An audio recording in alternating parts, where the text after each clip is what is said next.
I felt like I was holding back a lot. Like, okay, now I'm finally using my voice. I'm finally singing, but dang, like, how do I say these words? I know how to express myself in a song, but I feel like not offending people. I was too busy worrying about if I'm offending somebody until my dad told me one day, like, I hope you don't ever think, you need to monitor yourself for me. Like, say what you feel, be yourself in your music. Don't try to hold back because of what you think other people gonna think. And he told me that probably like 6 months or 7 months or so after I started doing music professionally. So after that, it was like, yeah, I'm gonna do me and be me. All right, welcome back to another episode of Conversations with Jay. I got another special guest in the building. I'm going to allow her to introduce herself. My name is Naglaa. I'm a music artist from Chicago. All right, Naglaa, where exactly in Chicago are you from? South side and south suburbs. So both of them. Okay, so you basically split time growing up in both. Yeah.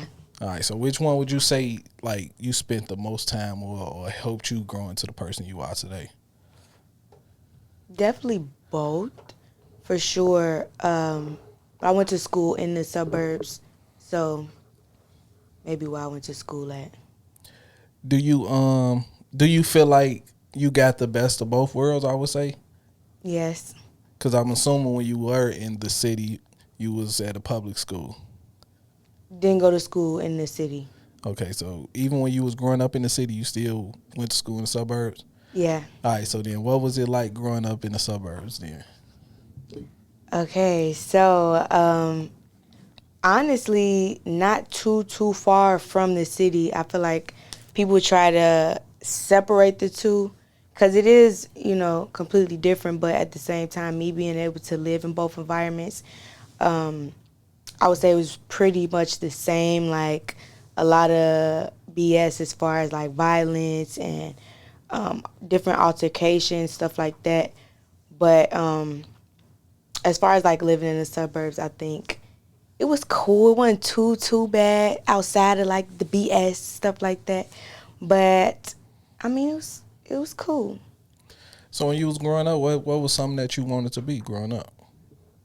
A lot of different things. I wanted to be a chef at first when I was 10.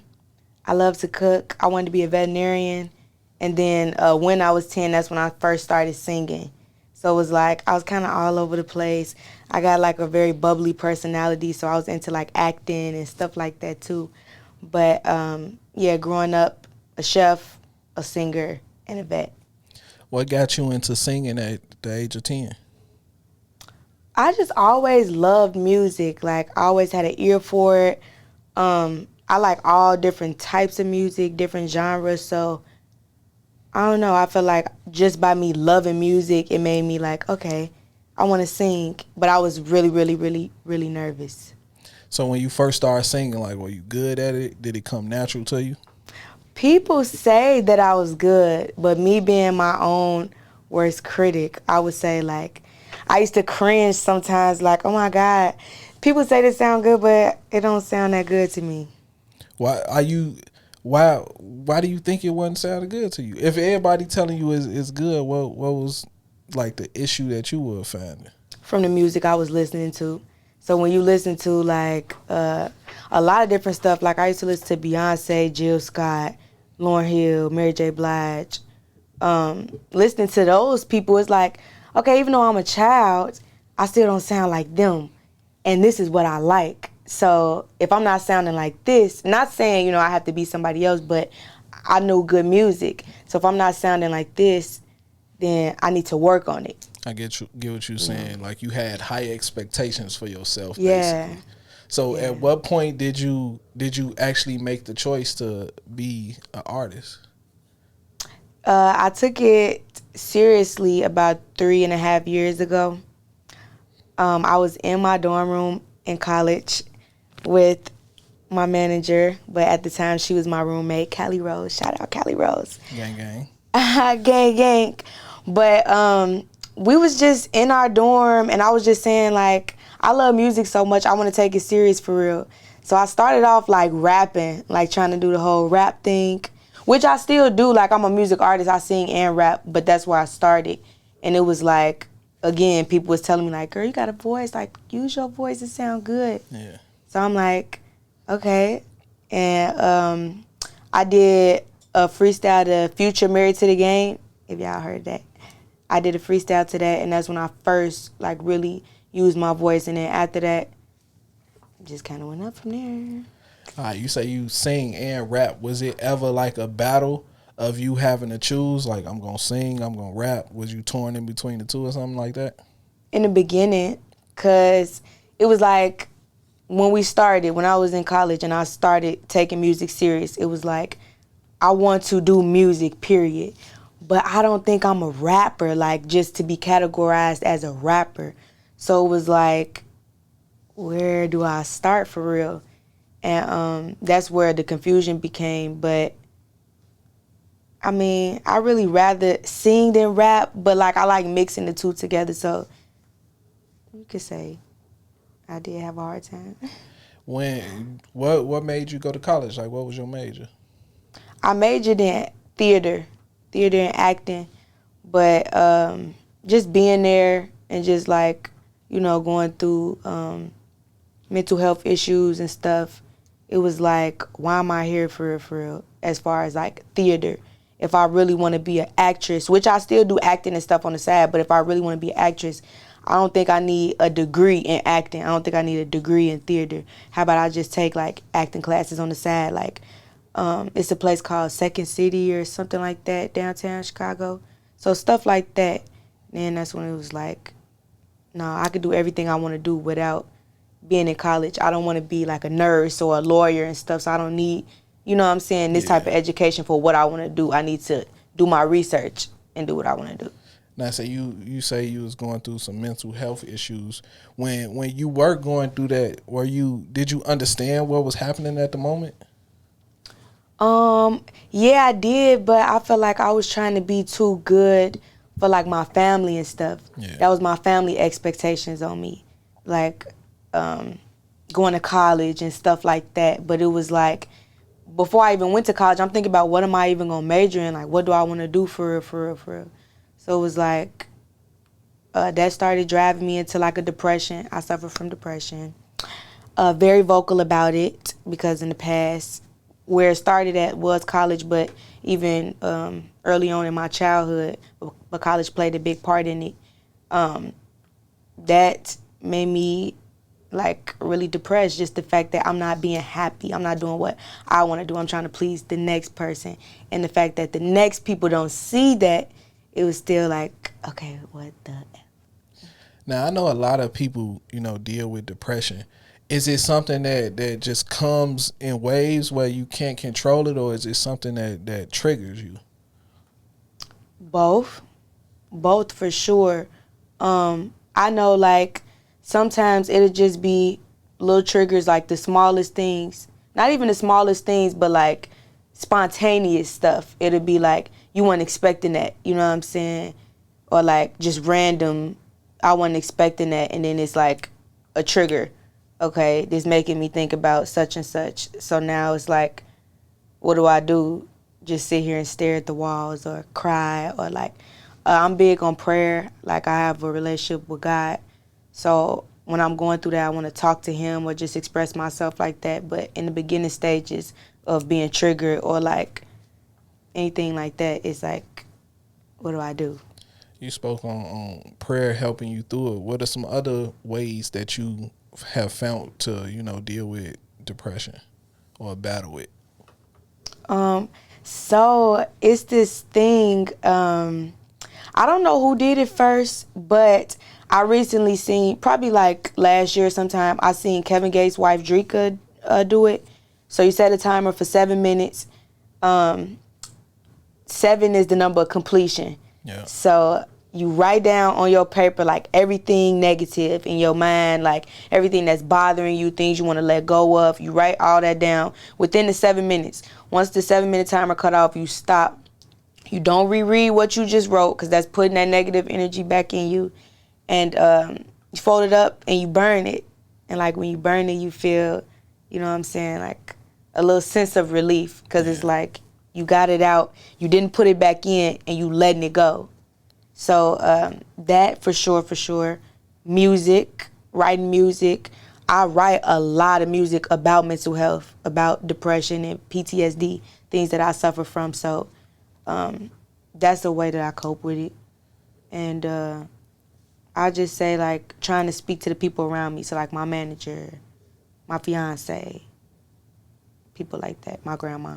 All right, now you spoke on being vocal about it. How do you use your platform other than music to, let people know that you are there and you are helpful in a way? Okay, so we got into, like, events and stuff like that. So since the beginning of this year, I've been doing a couple different events, like being a part of other people's events and then throwing events with people. But I know, like, I'm very vocal about, like, me battling depression. So I don't try to, like, turn, like, a positive event into, like, some sad stuff. But I like to throw that out there, or, like, I like to sing my music that's, like, touching on mental health, but then also uplifting people type of vibe. So I'll say, especially with the events, doing events, speaking out there. My clothing brand is called Pretty with the Hustle. So putting out, like, positive affirmations, but, like, positive slogans or quotes out there. So, like, Pretty with a Hustle stands for proudly representing everything that thrives you with the hustle.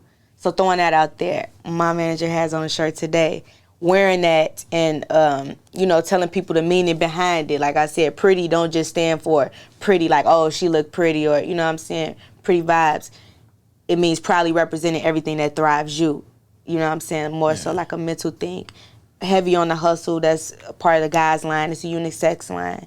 So stuff like that, like speaking positive at events, putting it in my clothing brand. I talk a lot on social media. I kind of been holding back lately, but just putting out, like, different quotes, Bible scriptures, stuff like that. So wherever I'm at, even, in person, wherever I'm at, just putting out different forms of positivity.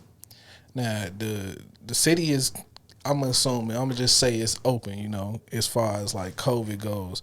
How were you able to navigate through COVID, just being locked down and basically, being trapped in a bubble with whoever you were in a bubble with? In the beginning, it was kind of hard, I would say, because I love kids.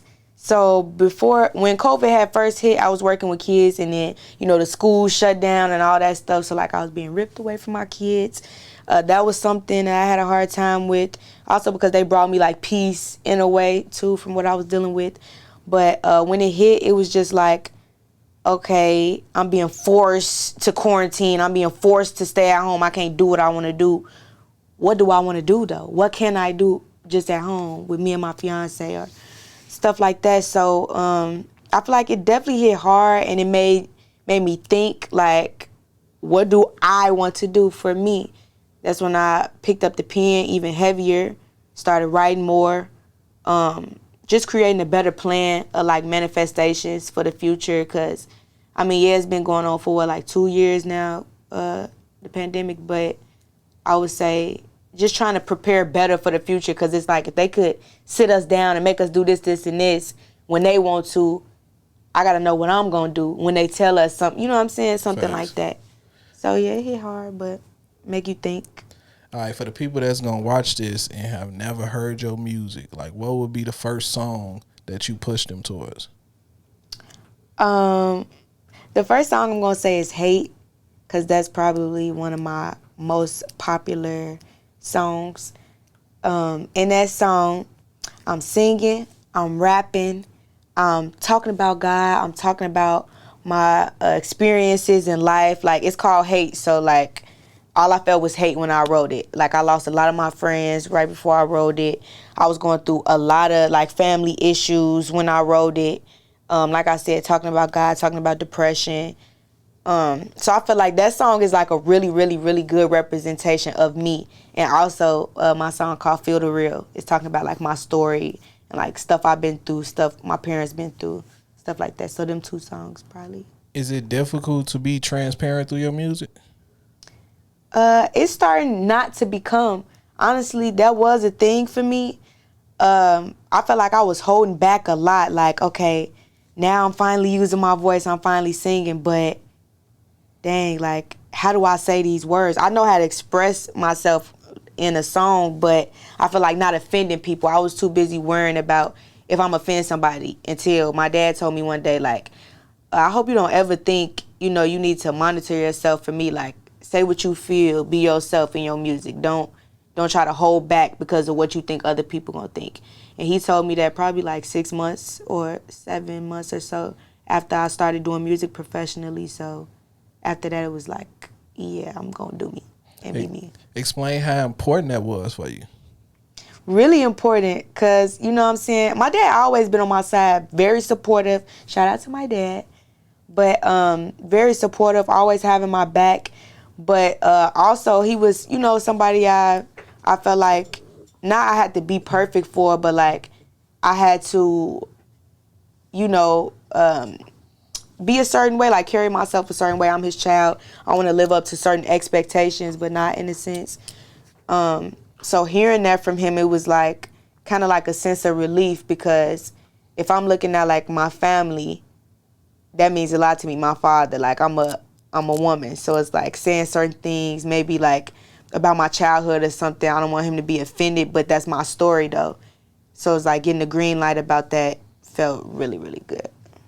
What type of head space or mind space do you have to be in to actually put pen to paper? Like, what's that process like? I low key, I really like writing music late at night, like 11 p.m. till like 6 a.m. I don't sleep. I have a hard time sleeping. I got 1 hour sleep today. But I feel like being in them head spaces where I'm tired or I'm angry or I'm frustrated or just having a lot of emotions, I want to write then, because it's like I'm talking about real shit, like what I'm really going through, how I'm really feeling, and it's authentic. And I want my music to literally be a clear representation of who I am. So if I felt like so depressed this day, or if I'm just like so heartbroken or something like that, I want to put that in my music and write when I'm feeling, you know, a lot of emotions at once. Do you find is it like easier for you to be real through your music and have people relate to it? Because I feel like a lot of people nowadays, they make music just to sound like somebody else off the strength of, oh, that person on, I'm gonna use they wave to get on. But I feel like when you make real music that's true to yourself, then people connect to it more, and it's like building a more authentic fan base. Yeah. So I would say yeah, and that kind of go back to like what I was saying when I was 10 years old and I started singing. It was like I had an ear for music and I knew what good music sounded like and stuff, and I was kind of like not as I don't know, like confident in my own voice, but at the same time I knew like I don't want to be Jill Scott, I don't want to be Beyonce, I don't want to be Mary J. Blige, but I want to sound good enough to have like people want to listen to my music like that. So I don't know, I would just say like just making sure I'm staying true to myself. That's the most important thing, because I feel like I'm in a lane, but I'm not in a lane. Like, I'm in a lane, but I'm not in a lane. So I don't want to be like, oh, she sound like this person, oh, she sound like that person, because that's not what I'm trying to give off. I'm just trying to be who I am and speak about things that I've dealt with or go through. So I definitely see what you're saying, because it's a lot of that right now. But I feel like Naglaa is not one of those. So, yeah. They say is the most disrespected person in America is the black woman. Like, I like that you said that. I don't like that that's true, but I like that you brought that up. how difficult is it to be a black woman in America? It's so crazy because today my birthday. Happy birthday. Thank you.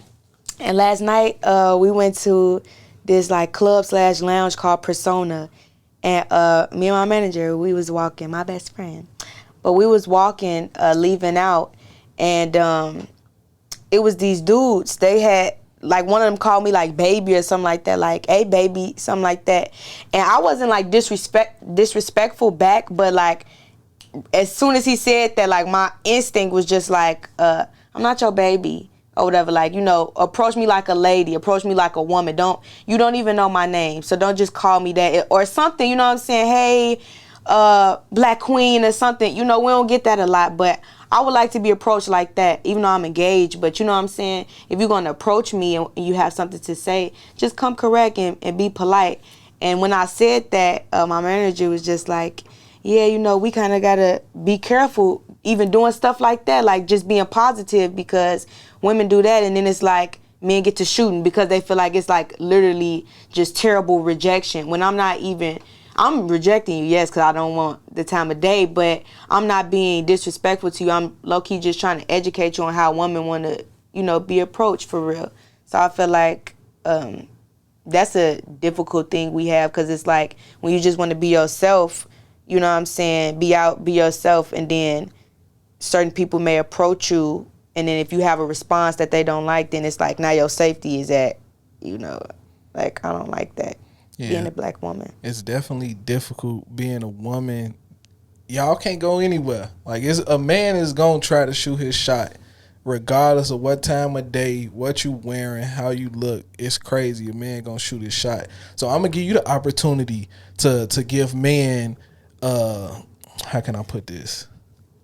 To tell men how not to approach a woman, but just how to respect a woman in a way that, bro, you don't got to talk to me just because you see me, bro. Yeah. So, like, kind of like what I was just saying, we don't say, like, the king and queen word enough. I feel like I just got into that in, like, college or whatever, but saying, you know, hey, queen, stuff like that, instead of just, you know, the regular stuff that you used to saying. More uplifting words, choosing more uplifting words. Also your approach, like you don't have to be so close on a woman. I say, you know, you want her to feel comfortable. So even if you're not trying to just get on that, and you just want to give her a compliment or something, like kind of just respect her space. Choose your words very, very wisely. And especially Black men, just make us feel safe. Like, you know what I'm saying? It's okay if you want to give out compliments or get to know somebody, like want to take it further and get their phone number and stuff like that, but just make us feel safe. Like, I feel like sometimes y'all be really aggressive, and it's kind of okay to be aggressive because you're going after what you want, but at the same time, like, you want the feeling to be mutual.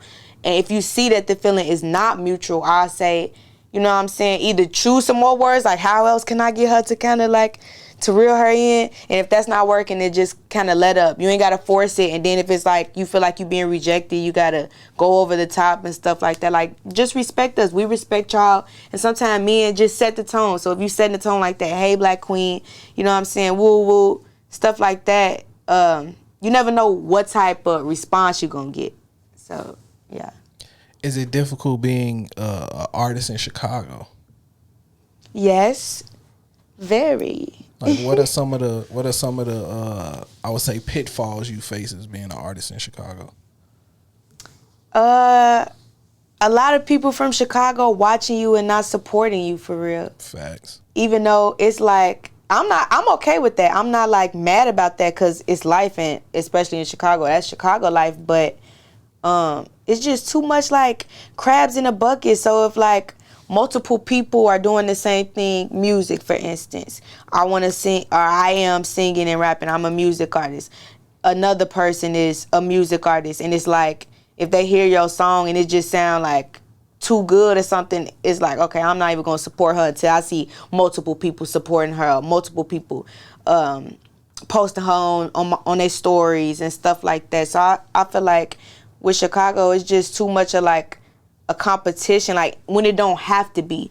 Because really, if we come together more, do songs together or events together and stuff like that, bring the heads together and meet in the middle, it could be way more powerful, and we can have way more, not clout, because we got that already, but you know what I'm saying, more of like a set an example. And it's like, if people see that from Chicago, I feel like a lot of more people want to do the same thing, even though it's life and everybody ain't gonna be like that. But I feel like Chicago sets a big tone. Like, this probably this is the biggest city with the music on the music tip, but it's like it get outshined sometimes, especially by like Atlanta and stuff, because they support each other. They help and put each other on and stuff like that, coming together, stuff that we not doing. So it's definitely like crabs in a bucket, survival of the fittest type of vibes. All right, with that being said, like who are some Chicago artists that you want to work with? I'm gonna say Herb first. I love Herb. I love his music. Some of the things that he stand for, just from like what he comes from, and like I didn't drop out of school, but him dropping out of school and being to where he is right now with the mindset. So it's like going through stuff like that, just like me. I got a story. We all got a story, but the fact that he got a story and he's like transparent about his story, but also elevating. I want to work with people like that. Him. I would say,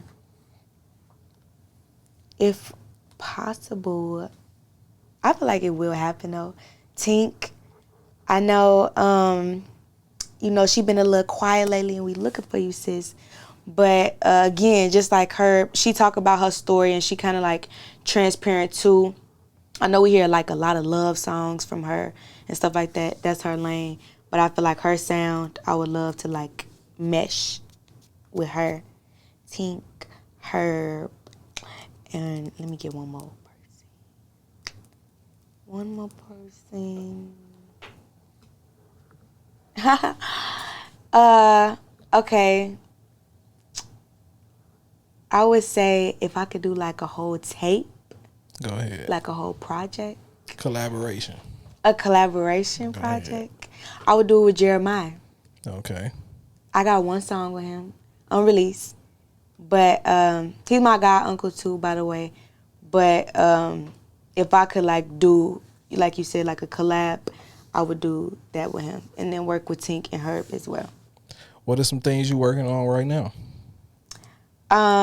Currently music videos, and I'm looking for videographers as well. But music videos, I'm working on a new project. I just dropped a project called Crave, February 25th. One of the videos is out to the song Fluent off that project. I'm working on another project that I'm trying to drop by the summer. So with like, just like vibes, like I've been doing a lot of Caribbean stuff too lately, and like little reggae vibes. So like literally vibes or like turn up music.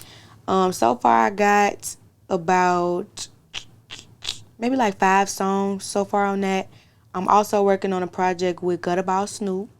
Shout out who Snoop. Introduced me. But yeah, I'm working on a project with him, and then I'm working on another project I'm trying to drop towards the end of the year, a mental health project. So multiple things at once with music.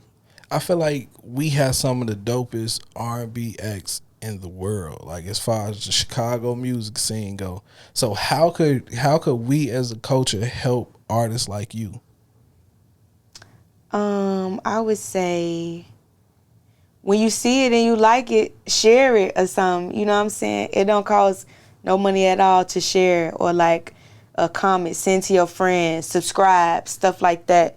I would say just being more supportive, because people will like your stuff and you wouldn't even know it. I've met so many people who've heard my music who I've never like seen, not met, so I should say like people I know, but I'll be around them and they like, oh, this song is so good, or I seen the video, woo woo. It's like, dang, I didn't even know you fucked with it for real. So just like being more supportive and giving credit when credit is due. Not saying like, we as R&B or music artists are demanding it, but it feel good. So if you fuck with us, just show us, and that goes a long way. The smallest little, I like that song, or I like such and such about your music, that go a long way with music artists for sure. Explain that feeling when you got somebody that either see you in person or slide in your DM and be like, man, this song touched me. I love this. Oh man, I'm not gonna lie. It make me feel like I'm doing what I'm supposed to do, being relatable, even though I'm being myself, but like I want to relate to other people. Like it's billions of people in this world, and I know my story is close to 1 million people. You know what I'm saying? Like a lot of us be going through some of the same things or similar things just in different ways. So it's like hearing somebody say like, I felt it. I had like teenagers and kids listen to my music and tell me that song hate. I feel that because I've been getting reactions or like expressions from my mom about such and such because I want to do this. So just feeling like relatable, that just puts me like in a place where I'm doing what I'm supposed to be doing. Yes, I want to be myself and be true to me, but relating to other people, like I'm a voice for y'all. I'm a voice for people who feel like they can't speak up about certain things. You know what I'm saying? All right, this is my favorite question. If Okay. you can go back and give your younger self any advice, what would it be? Oh, if I could go back and give my younger self some advice, I would tell her, keep that tough skin. I would say, like, when I was younger, I was very, very sensitive. My feelings used to get hurt easily. So also telling her, like, don't take stuff too personal, because now when you get older, you know what I'm saying, now you're doing business. If you want to be a businesswoman, now you got to know how to separate business from personal. So telling my younger self, don't take stuff too personal. Charge it to the game. Confidence, like, know what you have. If people are telling you, multiple people are telling you something, positive things, hear that more, like listen to that more. Stop focusing on the negative, because manifestation come in a lot of different ways. So if you steady thinking the negative or thinking the bad stuff, then you kind of manifesting that. Facts. You know, and being good with like manifestation, I would definitely tell her like manifest more, because I'm watching stuff I just said like last week happened this week. You know what I'm saying? So manifestation, confidence, all that. All right, before we get out of here, is there anything else you want to tell the people? I just would like to tell everybody, I know stuff is getting hard right now.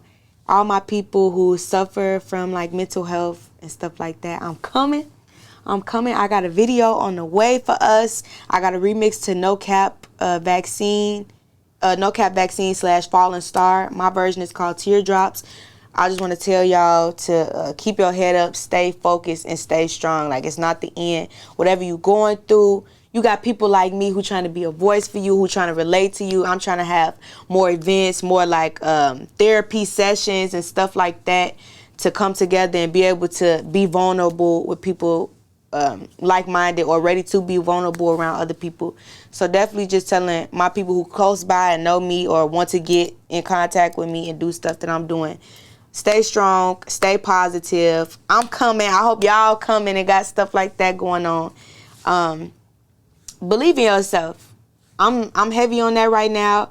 I feel like this year, 2022, anybody who watching this, believe in yourself, and anything that you saying positive, I cover it, and I pray that everything that you want comes true, just like myself. And to follow me at PIMPN_ and listen to my music, Naglaa, Naglaa. It means beautiful black baby. It's an African name. And yeah, mess with me, y'all. Salute to you for coming through. Thank you for having Everybody, me. like you said, everybody have a story to tell, and I love when people can speak positive about the negatives that they've been through, because a lot of people can use these little small gems to get through some tough shit in life. You feel me? So I salute you for coming through, just being open and honest with me, and just having this conversation. Thank you, Black King, and I'm sending blessings and positivity and prosperity your way. I accept that, Black Queen. Thank you.